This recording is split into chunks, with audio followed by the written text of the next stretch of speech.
Um, just since we haven't started, this is something that I keep on my desk.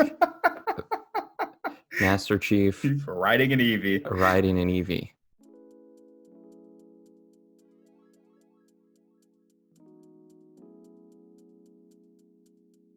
Yeah, so to get started, Eli, who are you? I have a bachelor's degree in English communications, which is basically fancy speak for journalism. With like a very literary heavy journalism. My literary focus was Gothic horror, so I have a soft spot for guys like H.P. Lovecraft, Edgar Allan Poe, Gothic literature, so anything like light horror, sci-fi, that kind of stuff. And then I also have a minor in design, so I spend my time kind of balancing copywriting and design for my professional skills. And I do podcasting on the side. We went to college together, and that's kind of how we got into this whole mess. Yeah. It's a great mess. It's a great mess. And so I've joined you on some of your shows as a pretty regular co-host where we talk about content creation and what it's like to be a content creator. Right. And the links in the description below for all sorts of things. Hopefully your podcast, also your YouTube channel. Yep. It will all be down there if you're interested, especially if you're a content creator just getting started. We try to just be honest about our experiences and what we are trying to accomplish. And so there's something of value there for you to check out.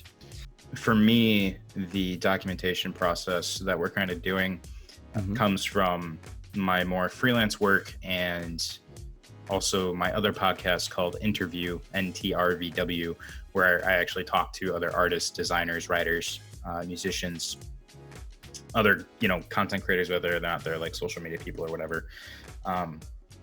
So that's kind of where I'm bringing my context from.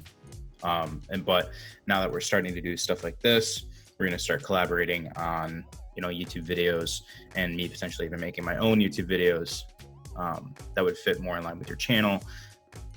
I will start to be able to speak from my end of things as moving from podcasts to actually like video editing and things like that. So really excited to start that process. I know it's going to kick my behind 10 different ways, but I'm looking forward to it. And Eli, who taught you how to love video games? So I grew up in a very unique living situation. If anyone is out there who knows of a place called Mooseheart, I grew up there with my parents being house parents, family teachers is what they called them there. So my parents were taking care of 10 at-risk youth, including myself and my little sister. And all of them were like actual 90s kids. So I have this weird experience where like they were all born in the late 80s, very early 90s, or actually late 80s for most of them. And so I grew up with like people who were 90s kids. So I kind of have this weird 90s kid nostalgia that I shouldn't have being born in 95. Yeah. That's so cool. Yeah. One of my first experiences with video games was one of the kids that I grew up with they had an electronics cabinet in the kitchen at the first house we lived in. And they'd have to request to get their electronics out. So they all had like Game Boys and Game Boy Colors. And I remember that someone had a Pokemon Red version. And another person had Super Mario Land or Super Wario World, whichever one was on the Game Boy. And it was totally, that was like my first foray.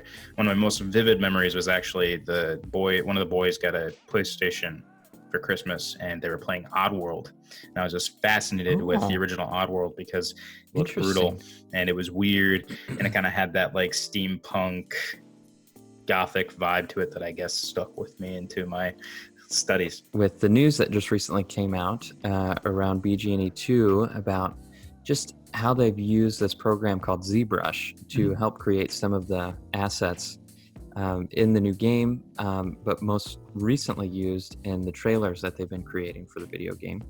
But what is ZBrush, this tool that they're using to create the 3D assets?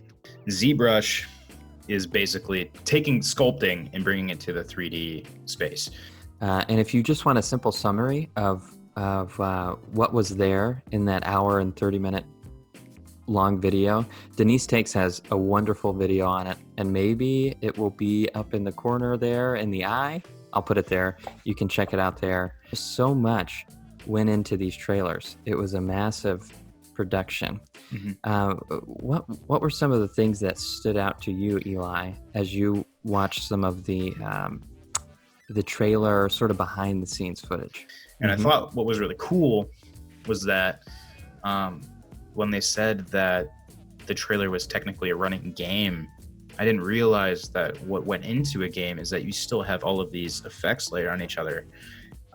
Not just like the model, but the built-in shadow, the lighting, the particle effects, all of that. And so like they showed the scene where it was just the silhouette of like a ship flying through, and then showed it with just the smoke of space, and then like showed all the other particle effects, and then layered it all back together. And I did not realize just how complicated that process was. And you brought up that there are two legacy characters that show up in this most recent trailer, and that's Paige and Jade. And they talk a little bit about the design philosophy behind those characters. What are some of the things that stuck out to you about Paige's design? And then some of the, he has a history of being in the original game, also in a trailer of the game that got canceled, and now finally in what is now the prequel to the original game. They've clearly got the technology to really like live into the vision of the creator of BGE, especially the Paige, but the underlying structure of those characters are dramatically different. And so the original Paige was utilizing all circles for the polygons that he was built on, which gave him a very soft and cartoony look. And moving him over to a diamond. And what's so interesting is even with all of those changes, I mean, when I saw him in the trailer, and I think when most people saw him, it was like, yeah, that's Paige. You can tell it's Paige, even though they've taken a different approach to his character design. They still were able to keep his basic DNA sort of in place. And it's an interesting position that they're in, because they're making a game, I mean, so far after the original, with a more mature feel overall, but yet it's a prequel. Yeah. And so, Paige, Jade, they need to look younger, even if they are maturing the art style. Right. For narrative reasons, they need to look younger. So, yeah. So, was there anything that you noticed about Jade's character and her character design?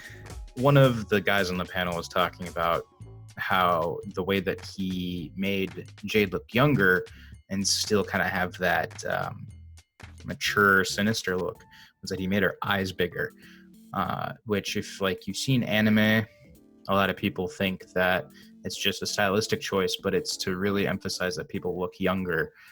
So they give the characters bigger, more expressive eyes. And so even though Jade... And I think they're going to be using these 3D assets in the game. Because they were talking about how they were making them in-house at the Ubisoft studio, and then they were sending them to the people who cut the trailer together. So, yeah. Oh, okay. Speculation. Do you think we're going to see that quality of cutscenes within the game? What's really going to come down to it is if using ZBrush and using some other programs, they're talking about a meshing program that they're using to create the textures. Right. I don't see why it couldn't look that good. Yeah. Oh, another thing. I am pretty sure that it slipped during this presentation that this is an exclusively next generation title. They're shooting for next gen. And Ubisoft loves to create launch titles for new systems. It's their wheelhouse. Yeah, I mean, for better or for worse, but... Well, that's true. They've got till holiday 2020 before the consoles drop, so likely they'll need to finish making the game and have it ready to push towards publishing by, September at the latest. Because I know that publishing process takes about 3 months. Can't make any changes after that to the disc. But So yeah, we can do updates for days. So yeah, of I don't course. know. Yeah, Why push out yeah. a finished game? uh, Yeah, so with that, we're looking forward to the live stream that is coming yeah. up on October 31st, live from Paris, which will be so cool. And that I think will be the 6th live stream. And hopefully we'll find out some new information about the game. And hopefully you have enjoyed this video. And just so happy to be here with you, Eli, talking about Beyond Good and Evil 2.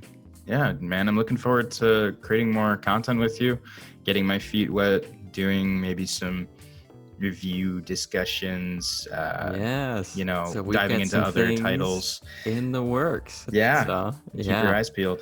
more on that to come. Might be something with Outer Worlds. Yeah. Oh, I hope so.